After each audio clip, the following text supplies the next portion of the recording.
좀 조심스럽긴 하지만 우리가 보는 그 데이터 플랫폼에서 나오는 데이터들이 있잖아요. 그거를 어느 정도 신뢰를 해요. 우리도 검색량 같은 걸 보고 찾는 거기 때문에 신뢰는 하지만 거기에 너무 맹신하지는 않으셨으면 좋겠어요. 내가 직접 눈으로 보고 찾는 게 훨씬 더 정확하고 중요하다고 생각을 하거든요.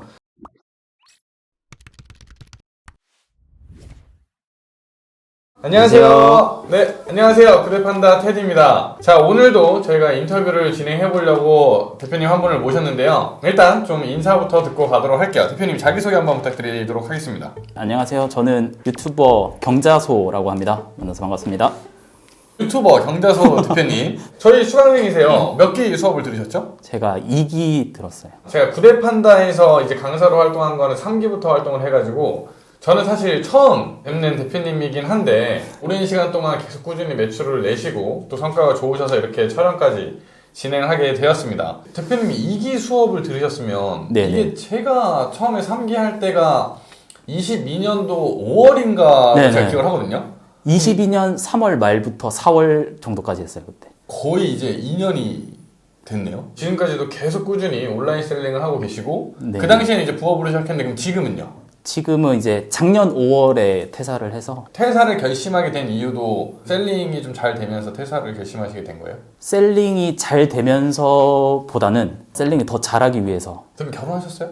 결혼은 안 했고 올해 이제 반대는 안 했어요?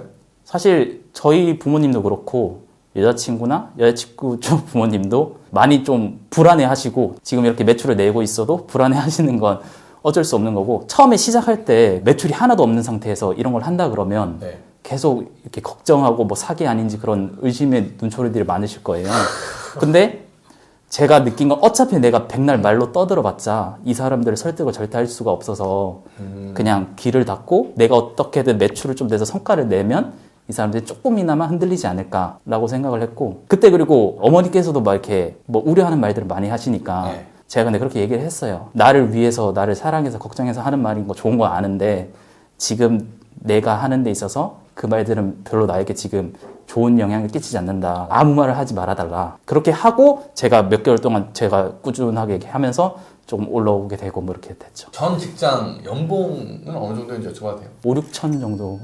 지금 대표님 나이가 31, 2? 91년생. 네. 그러면 연봉도 꽤 셌는데 부모님이 걱정하고 반대할 만 하셨겠어요, 솔직히. 그렇죠? 여자친구분도 좀 그렇고. 조금 안정적이라고 뭐 생각을 하셨던 것 같긴 한데 제가 볼 때는 미래를 고려를 했을 때 내 삶의 주인이 나여야 되는데 뭔가 나를 내가 컨트롤하지 않고 자꾸 내 상사, 내 조직이 나를 컨트롤하는 인생을 살아가다 보니까 거기서 좀 벗어나고 싶은 그런 게 컸던 것 같아요. 연봉 5, 6천 정도의 직장을 포기하고 이제 셀러로 본격적으로 활동하고 계신데 그러면 지금 현재 매출은 어때요? 요즘은 한 1억에서 1억 5천 왔다 갔다 하고 있어요. 엄청 많이 나오네요. 순마진율은요? 마진율은 지금 별로 높지 않고 지금은 한 18%, 20% 왔다 갔다 하는데 그럼 순이익이 거의 2천에 3천 정도 되는 거잖아요. 1,800에서 뭐 2,500, 600 뭐 이렇게 왔다 갔다 하죠. 그렇게 되신 지는 얼마나 됐어요? 퇴사할 때 이미 한 순수익 1,000만 원을 찍은 상태에서 퇴사를 했고 매출이 그때는 어느 정도였는데요? 그때 매출은 한 7천 뭐 이렇게 됐던 것 같은데 그러면 부업으로 매출 7천까지도 계속 꾸준히 이렇게 만드셨던 거였어요? 네. 그리고 이제 퇴사를 하고 지금은 1억에서 1억 5천 정도를 왔다 갔다. 하고 올해 이제 한 번 단계 더 업시키려고 노력하고 있습니다. 자, 그러면 또 궁금한 게 2기의 수업을 들을 정도면 그게 22년도 초예요. 그 제가 얼추 기억하기로는 구매대행이라는 게 21년도 때부터 약간 붐이 시작돼가지고 사람들이 점점점 알기 시작하면서 강의도 듣고 막 이렇게 됐는데 처음에 이 일을 시작하시기 전에 구매대행이나 온라인 셀링이 좀 관심이 있었어요? 아니 처음 들어봤고 그러니까 중국 타오바오도 몰랐고 직구라는 것도 해본 적도 없고 원래 쿠팡 쇼핑도 잘 안 했어요. 그리고 제가 있던 조직 자체가 이윤 추구를 위해서 소비자를 대상으로 판매하는 그런 뭐 회사도 아니어서 그러다 보니까 뭔가 완전 생소한 걸 그냥 처음 시작했죠. 그러면 그때 당시에 이제 수업을 들으셨을 때는 네. 어땠어요? 막 어렵거나 그러진 않았어요? 물론 처음에는 다 어렵거나 그러긴 했는데 그래도 약간 새로운 거 하니까 설렘이 있고 그때 당시에는 내가 매출이 막 바로 나올 것 같은 그런 기대감도 있잖아요. 그런 것 때문에 뭔가 설레고 재미는 있었던 것 같아요. 처음에 할 때. 매출이 나온 시점은 대략 언제쯤부터였어요? 매출이 1,000만 원 나온 게 한 3개월 차 됐을 때인가? 그럼 3개월 동안에 대표님이 하셨던 일은 뭐였어요? 이런 거 되게 궁금해 하실 것 같아요. 그렇죠? 내가 지금 좀 힘든 시기에 맞아요. 남들은 어떻게 했는지 이게 위로를 받으려고 보시는 건데 네. 그 힘든 시기는 어떤 걸 하면서 이겨냈는지. 그거는 사실 초창기는 매출이 없는 게 당연하니까 그때는 뭐 별로 그렇게 멘탈이 크게 흔들리진 않는 것 같은데 제가 볼 때는 어느 정도 3개월, 6개월 이상 지났는데 매출이 진짜 계속 안 나오거나 떨어지시거나 뭐 저도 계속 떨어질 때도 있으니까 중간중간에 그때 이제 멘탈을 잡는 게 사실 중요한 것 같은데 제가 최근에 느낀 건데 그러니까 매출이 떨어지면 이제 불안하잖아요. 네. 근데 그 불안함을 해소할 수 있는 거는 다른 거에 대한 가능성과 희망으로 또 해소가 되더라고요. 무슨 말이냐면 내가 하는 행동이 계속 똑같은데 새로운 상품을 소싱을 한다던가 기존에 팔고 있던 걸 다른 방식으로 마케팅을 해보든지 하는 그런 게 있어야 결과에 대한 기대값이 있잖아요. 근데 그런 게 전혀 없이 그냥 내가 하던 거 똑같이만 하면서 매출이 오르면 좋겠다라고 하는 거는 사실상 너무 그냥 욕심이다. 헛된 바람일 수도 있기 때문에 그럴 수 있어요. 그러면서 그냥 상품 소싱을 다음 거를 해서 그게 잘 되면 좋지만 안 되면 또 다른 걸 소싱해서 시도를 해보고 판매하는 걸 시도를 하면서 계속 그 불안감을 다른 거에 대한 기대감으로 조금 이렇게 저는 상쇄를 하려고 하지 않나. 제가 궁금한 거는 처음에 종강하고 매출이 1,000만 원이 나오기까지 대표님은 계속 수동을 하셨어요? 반자동으로는 처음에 시작을 하고 네. 그 다음에 반자동 수동을 좀 겸하다가 시간이 너무 부족하고 하니까 네. 반자동은 버리고 네. 수동으로 아예 했죠. 그러면서 매출 1,000만 원까지는 만들어 보시는 거예요? 네, 사실 매출 1,000만 원 이상 나오게 된 게 수동으로 이제 본격적으로 하면서 좀 확 올랐던 것 같아요. 반자동으로 할 때는 잘 안 나오기도 했고 그리고 반자동으로 할 때 첫 계정이 지재권 침해나 뭐 이런 것 때문에 해서 계정이 정지가 됐어요. 사업자 하나 딱 내고 했는데 그 계정이 정지가 돼서 원래 옛날 같았으면 네. 그냥 포기를 했겠죠. 옛날에 저였으면 그냥 포기를 했을 텐데 이거는 성장하기 위해서 지금 차라리 일찍 생긴 게 다행이다 생각하고 그때 사업자를 내고 그 사업자는 수동만 했어요. 그 두 번째 사업자에서 이제 매출 1,000만 원 이상이 나오기 시작했죠. 그럼 대표님이 생각했을 때 지금 대표님이 내가 상품 소싱을 한다면 어떤 기준으로 나는 하겠다 아니면 내가 이 상품 판매 전략을 가져갈 때 어떤 전략으로 가져가서 판매를 하겠다 그러니까 이런 부분들을 좀 얘기해 줄 수 있어요? 저는 이제 구매 대행보다 사입 뭐 이런 것도 하고 있기 때문에 두 가지가 조금 결이 다를 수는 있는데 구매 대행에 대해서 말씀을 드리면 사실 공통적인 거는 시장성이 우선은 돼야 되는데 그 시장성이 제가 또 해보니까 아이템 스카우트나 이런 데이터로 보통 많이들 보는데 그게 기본으로 보는 건 맞지만 아이템 스카우트로 제가 봤을 때 6개월 매출이 1,500만 원 이런 거예요. 그럼 한 달 매출로 따지면은 뭐 200만 원 이렇게 되잖아요. 그죠. 근데 그 상품을 제가 그냥 해봤는데 제 것만 해도 한 달 매출 그게 500만 원 이상이 나오기도 해요. 진짜 좋은 포인트예요. 좀 조심스럽긴 하지만 우리가 보는 그 데이터 플랫폼에서 나오는 데이터들이 있잖아요. 그거를 어느 정도 신뢰를 해요. 우리도 검색량 같은 걸 보고 찾는 거기 때문에 신뢰는 하지만 거기에 너무 맹신하지는 않으셨으면 좋겠어요. 내가 직접 눈으로 보고 찾는 게 훨씬 더 정확하고 중요하다고 생각을 하거든요. 지금 대표님이 말씀하신 게 저도 느끼는 거예요. 거기에 나온 데이터가 뭐 최근 6개월, 최근 뭐 3개월 동안 판매량, 판매 매출 이런 게 내가 막상 해보면 그보다 훨씬 많이 나오거나 이런 경우들이 되게 많아요. 말 끊어서 죄송한데 다시 이어서 가주세요.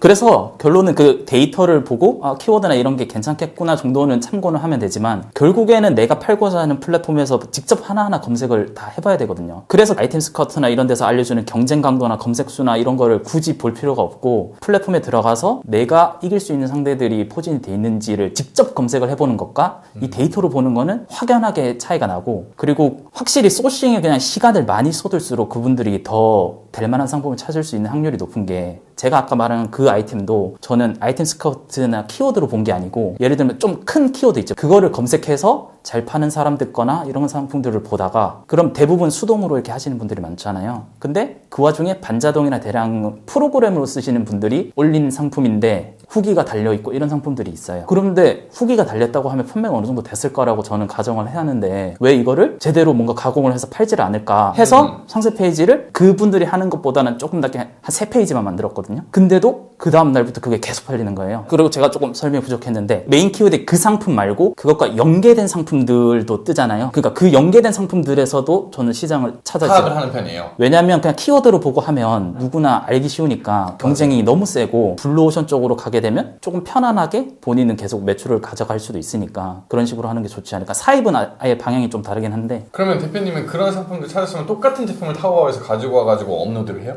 아니 그냥 제가 새로 찾아야 돼요. 그러면 이게 시장성이 있다는 건 어떻게 파악을 해요? 아이템 스카우트로 보는 거는 아까 말했듯이 약간 왜곡이 있을 수 있기 때문에 쿠팡 같은 경우를 보면 후기 수 보고 후기도 가짜 리뷰가 아니고 진짜 리뷰가 달린 걸 보고 하루에 한 10개에서 20개 정도가 팔렸다라고 저는 가정을 하거든요. 하루에 10개에서 20개? 후기 하나가 달리면 하루에 그게 10개에서 20개 정도 팔렸다. 제가 팔아봐도 10개가 팔렸을 때 뭐 한 개, 두 개가 달릴 수도 있지만 50개가 팔리는 동안 한 개가 달리는 경우도 있고 하더라고요. 대표님은 그러면 키워드를 검색해서 판매자들 리뷰를 보는데 이게 진짜 소비자들이 쓴 리뷰처럼 보이는 것들이 하루에 몇 개 정도 달리는지 얼마 만에 하나씩 달리는지를 체크해가지고 거기에 뭐 10배나 20배를 해가지고 어느 정도 판매량을 예측을 한다. 리뷰가 그러면 하루에 하나씩만 달려도 구매 대행 기준으로 하루에 하나씩 달리면은 그걸로 들어가서 본인이 거기서 상의를 먹으면은 매출이 생각보다 엄청 많이 나올 수 있습니다. 이거는 진짜 시장을 파악하는 정말 좋은 방법 중에 하나라고 저도 생각을 합니다. 그러면 이제 또 다른 얘기도 한번 해볼 건데 상세 페이지는 타오바오에서도 워낙 잘 만들어져 있으니까 그걸 그냥 가져와가지고 뭐 이렇게 번역을 해가지고 업로드를 보통 많이 하잖아요. 대표님 여기에다가 뭔가 추가적으로 더 뭔가를 많이 해요? 저는 제가 새로 다 만들어요. 타오바오에 있는 이미지 그럼 쓰지 않아요? 거기에 있는 걸 연출된 이미지를 쓰고 제가 상세 페이지를 다 만들어요. 그렇다고 해서 디자이너 출신도 아니고 디자인의 감각도 없기 때문에 제가 다 하지만 하다 보면 늘더라고요. 포토샵 같은 걸 배웠어요? 아니요, 미리 캔버스로. 대표님 수업 듣는지 2년이지 않은데 아직도 미리 캔버스로 하나부터 여기까지 다 해요? 네, 제가 사입하는 제품이고 모두 상세 페이지 다 제가 직접 다 만들어요. 왜 안 맡겨요? 저는 이제 상품 소싱하고 그날 상세 페이지를 하루 만에 끝내거든요. 근데 이제 외주 맡기고 하면 시간도 걸리고 하니까 그걸 기다리기도 그렇고 제가 그리고 상세 페이지를 만들고 나서도 뭔가 이게 마케팅적으로 이런 문구가 들어가거나 순서가 바뀌면 좋겠다 해서 수시로 좀 수정을 하고 싶은데 아까 말씀드린 포토샵을 할 줄 모르니까 그 사람들이 만들어주면 뭐 포토샵으로 줄 거 아니에요. 참고로 쿠팡은 썸네일이나 상세 페이지 이미지는 얼마든지 수정을 해도 상품 노출 지수에는 영향이 없으니까 참고하시면 좋을 것 같고요. 제가 그럼 또 여기서 또 의문점. 대표님이 상품을 되게 많이 판매를 하시고 매출이 1억이나 1억 5천 정도 내실 정도면 상품 수도 꽤 있을 거예요. 그러면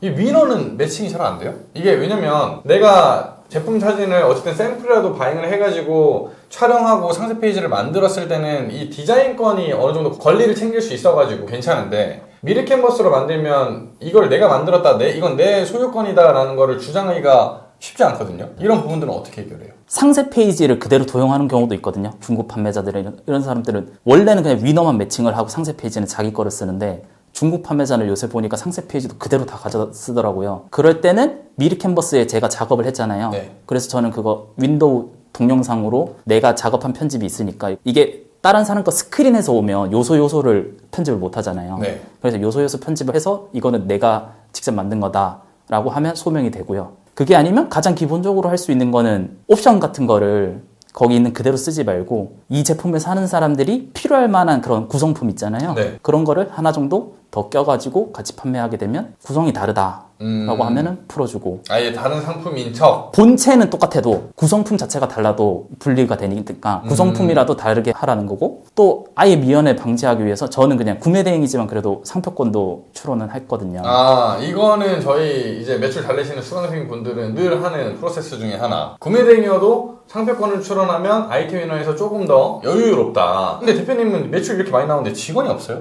네. 왜요?